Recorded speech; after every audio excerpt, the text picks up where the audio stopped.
mwabayina essimu nga gogamba nti essimu yange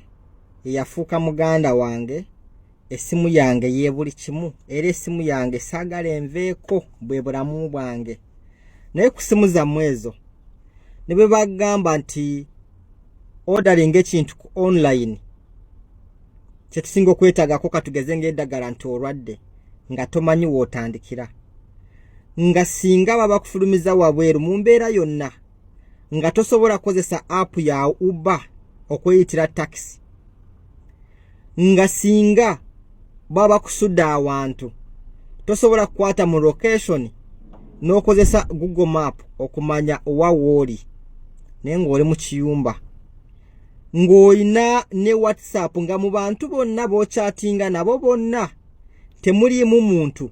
ayina omugaso guyinza kugamba nti singa baba kusudde wabweru oba singa oba ofunye obuzibu nti asobola okujja n'akuddukirira n'akuyamba mu mbeera eyo wonna w'oli. Manya nti eyo essimu toyina mukwano gwo wabula oyina omulabe wo. Lwaki muyita mulabe wo? Just kuliira busente bwo, data wo, kuteekako, kuchatinga n'abantu abatayina mugaso oba ne bebanga bayina mugaso naye nga gwe mu mbeera gy'olimu wano mu kyumba w'oli awo oba mu nsi yonna gy'olimu nga toyina muntu asobola kuyamba.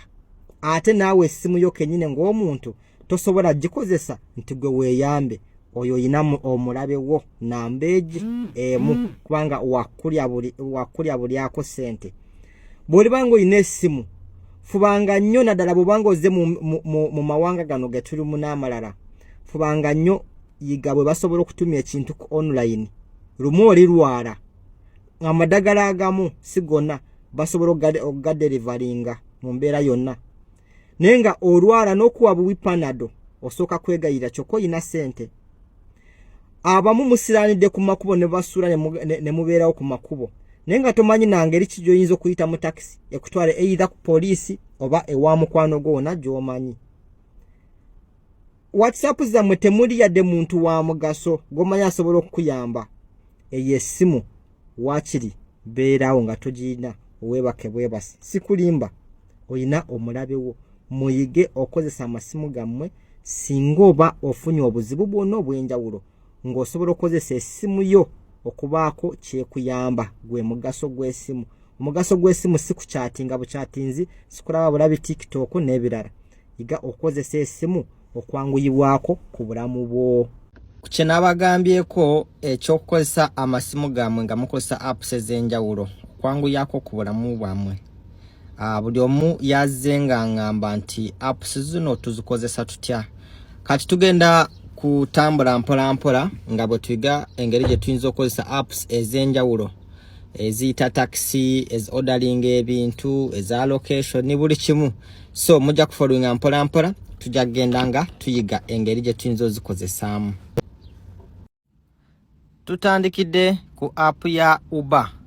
Abatamanyi app ya Uber ye app gye tukozesa okuyita taxi singa oba oli awantu wonna osobola okuyita taxi ng'okozesa app eno n'osobola okugiyita n'ekutwala wonna w'oyagala. Okufuna app ya Uber mu simu yo, genda mu Play Store yo, downloadingamu Uber. Teekamu nti Uber app, bajja kuleeta app efaanaganako bw'etyo nga bw'ogiraba, ojja gidownloadinga egende mu simu yo. Bw'eneetuuka mu simu yo ng'omaliza ogisetinga, kubanga okusetinga ejja kusaba nti amannya go yingizamu enamba y'essimu nga bw'omanyi bwe tusetinga ya apps endala ezisinga. Then bwe tunaamaliriza ogenda awantu w'oyagala okugenda. Singa omuntu oyo aba yakusindikirako location,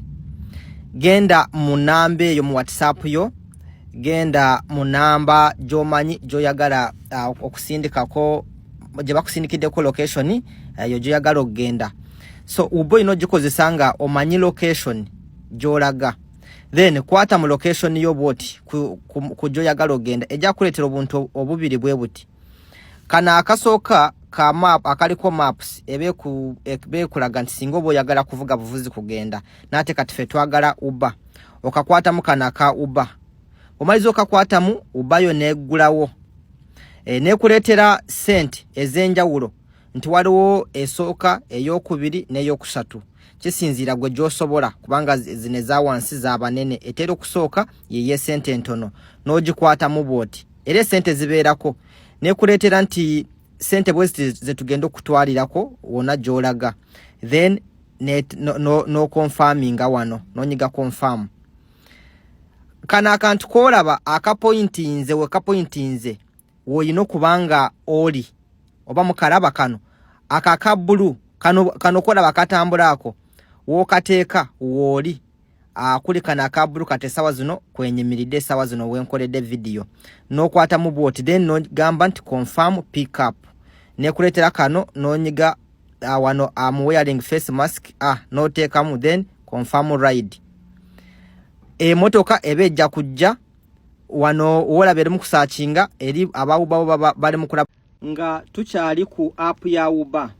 oli asobola okubuuza nti ate singa mba sirina location ya wantu gyendaga naye nga njagala kuyita taxi nkola ntya kyetugenda okulaba kati toyina location naye oyagala kuyita taxi ebintu byobo oyina okumanya mu mutwe gwo oyina okubanga omanyi nti bw'oba toyina location at least beera ng'omanyi erinnya ly'ekitundu gye mubeera obanga gwe bw'obanga omanyi okukozesa Google Map ng'osobola okugaziya boat map n'omanya ekitundu w'obeera oba bw'oba tomanyi ennyumba ddala weeri bwe bayitawo oyina okubanga omanyi oba street number either oba ng'oyina ekintu ky'omanyi nga moolo oba eddwaliro eriri kumpi ne gy'obeera ng'omanyi nti singa mba ndituuseeko mba nsobola okulagirira owa taxi ne mugamba yita wano nantuusa oba mba nsobola okutuuka ku ddwaliro bweriti oba moolo bweti nenkubira omuntu wewaka essimu ne mugamba nti ndi ku moolo bweti either lulu oba eddwaliro bweriti kati kyetugenda okulaba tukikola tutya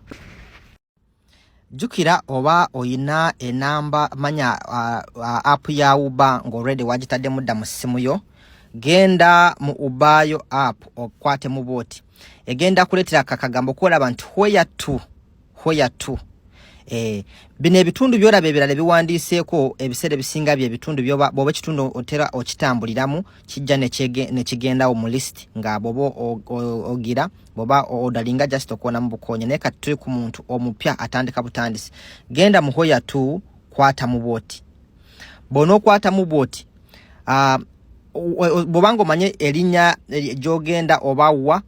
oba street osobola ogiwandiika ku where to naye bw'oba tomanyi osobola okkirira wano wansi n'onoonya akagambo set location on the map kagenda kuleetera map eno ya Saudi namba kati wano wolaba kapini ako nze sawa zino wenyimiridde kati gogenda ku settinga bwoti ogambe nti ndaga ludda wa ngenda ludda wa katugeze ngenda ku King Fahad University Hospital ye no hospital eri kumpi ne waffe oba wembeera noteekako bwoti nokapointingako then nonyiga confirm omaliza okunyiga confirm ye motoka ubazi zigenda gamba sente ze zigenda okutwalirawo obwo motoka boolaba kamu bubiri busatu buli kamu kayina ebbeeyi yako kwe motoka za njawulo tezifaanagana ffe tuyikozesa za layisi ne tunonyamu enesobola okuntwalirako liyaalo 18 gye nkwatamu era nawo nenkola nga wali we naabadde engeri gye naabayigirizaamu nenyiga confirm awo ebe genda kujja ensange wano wenyimiridde ekyakye njagala obagamba bw'omaliza okuyita taxi eno toyina giwaate location gy'olaga nedda mu kuyita process y'okuyita yaba amaze okufuna abadde agamba bo babeera bamaze dda okulaba wooli omulundi okuddako tujja kuleetera butya wogula ebintu ku online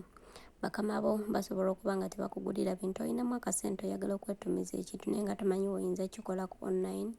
then weekomere ku Shifah the Hustler buli kimu ajja kuba asobola nte okukikutuusaako mu mukwano gwange